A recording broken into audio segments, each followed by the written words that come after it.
నవ్విన దొంగలు.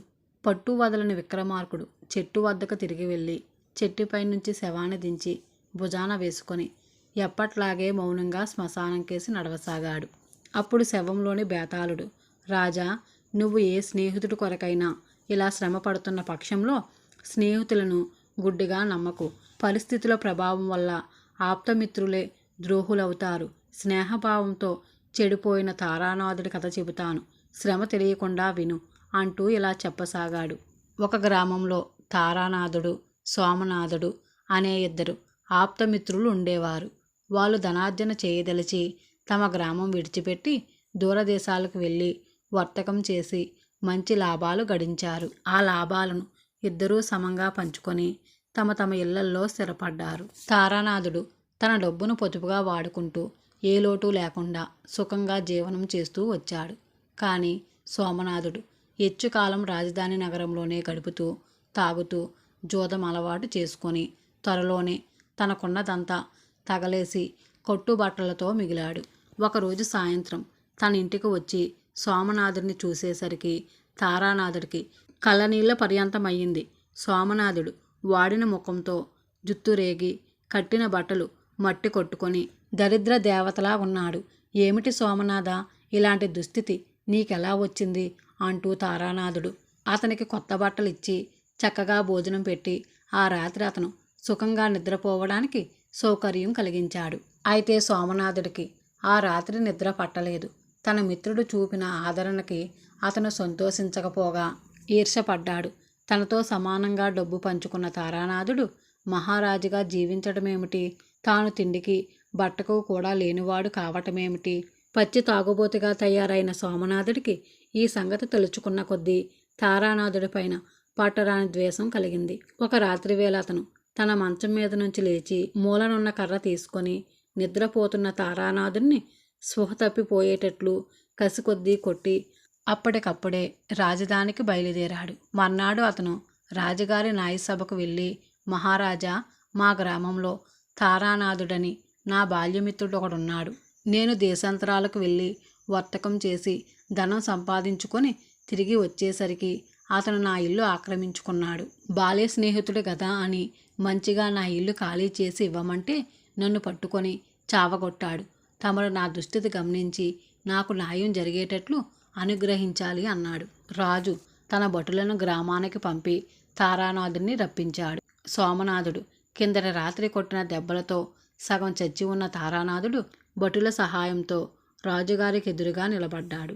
నువ్వు ఉంటున్న ఇల్లు సోమనాథుడిదట, ఆ మాట నిజమేనా అని రాజు తారానాథుడిని అడిగాడు. తారానాథుడు సోమనాథుడి కేసి చూసి సంగతి గ్రహించి, నిజమే మహారాజా, ఆ ఇల్లు సోమనాథుడిదే అన్నాడు. ఆ ఇల్లు ఖాళీ చెయ్యమంటే నువ్వు సోమనాథుడిని కొట్టిన మాట నిజమేనా అని రాజు మళ్ళీ అడిగాడు. తన మీద ఇలాంటి ఫిర్యాదు చేసిన సోమనాథుడి మనస్థితికి జాలిపడి తారానాథుడు నిజమే మహారాజా అని తల వంచుకున్నాడు. సోమనాథుడు స్నేహభావం అనేది ఎలా ఉంటుందో పూర్తిగా మర్చిపోయి ఉండటం చేత తారానాథుడు తాను కొట్టిన దెబ్బలతో మతి చెడి అలా జవాబు చెబుతున్నాడనుకున్నాడు. రాజు తారానాథుడిని దోషిగా నిర్ణయించి అతనికి కారాగార శిక్ష విధించాడు.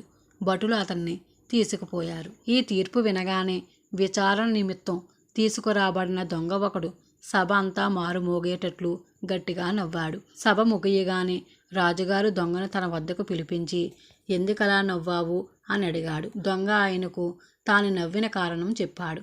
రాజు వెంటనే సోమనాథుడి వద్దకు ఒక మనిషిని పంపించి, ఈ వేళ తమరు రాజుగారి ఇంట అతిథిగా ఉంటున్నారు అని చెప్పి తన వెంట రాజభవనానికి తీసుకుపోయాడు. రాజుగారు తనకి అనుకూలంగా తీర్పు ఇవ్వటమే కాక తన మీద ఆదరణ కూడా చూపుతున్నాడనుకొని తన ఎత్తు సులువుగా పారినందుకు సోమనాథుడు అమిత ఆనందం పొందాడు. అతనికి రాజభవనంలో ఒక మంచి గదిలో బస ఏర్పాటు చేశారు.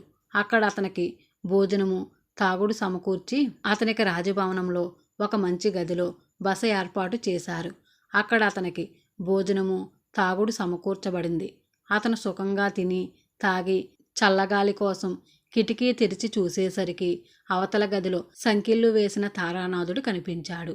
సోమనాథుడు అతన్ని పిలిచి, ఎలాగూ నీ జీవితం ఖైదీలో వెళ్ళిపోవలసిందే. నువ్వు నీ డబ్బు ఎక్కడ దాచావో చెప్పు అని అడిగాడు. తారానాథుడు అతని వంక జాలిగా చూసి, నా ఇంటి తూర్పు గదిలో నా ధనమంతా రహస్యంగా దాచాను. అది తీసుకొని ఇకనైనా దురలవాట్లు మాని సుఖంగా జీవించు అన్నాడు. మరుక్షణమే సోమనాథుడున్న గదిలోకి 2 భటులు వచ్చి అతని పట్టుకొని తీసుకుపోయారు. మర్నాడు సభలో రాజుగారు సోమనాథుడికి యావజ్జీవ కారాగార శిక్ష విధించాడు. తారానాథుడి శిక్ష అలాగే ఉండిపోయింది. బేతాళుడు కథ చెప్పి, రాజా, దొంగ ఎందుకు నవ్వాడు? అతను రాజుకు రహస్యంగా ఏం చెప్పి ఉంటాడు? సోమనాథుడే దోషి అని, తారానాథుడు నిర్దోషి అని తేలిపోయాక రాజు సోమనాథుడిని శిక్షించడం భావ్యంగానే ఉన్నది కానీ తారానాథుడి శిక్ష ఎందుకు రద్దు చెయ్యలేదు? ఈ అనుమానాలు తెలిసి కూడా సమాధానం చెప్పకపోయావో నీ తల పగిలిపోతుంది అన్నాడు. దానికి విక్రమార్కుడు, చచ్చేటట్లు దెబ్బలు తిన్నట్టు కనిపిస్తున్న తారానాథుడు తాను సోమనాథుని కొట్టాడంటే రాజు నమ్మి తీర్పు చెప్పినందుకు దొంగ నవ్వాడు. ఆ దొంగ రాజుతో తారానాథుడి జవాబులు నమ్మతగినవి కాదని, అసలు సంగతి మరో విధంగా విచారించమని చెప్పి ఉంటాడు. అందుకే రాజు నిజం తెలుసుకోవడానికి సోమనాథుడికి ఆతిథ్యమిచ్చాడు.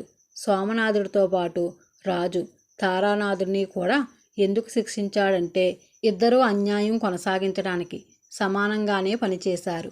సోమనాథుడి నేరం సఫలం కావటానికి తారానాథుడు చేయదలిసిందంతా చేశాడు. అందుచేత అతను కూడా శిక్షార్హుడే అన్నాడు. రాజుకి ఈ విధంగా మౌనభంగం కలగగానే బేతాళుడు శవంతో సహా మాయమై తిరిగి చెట్టెక్కాడు.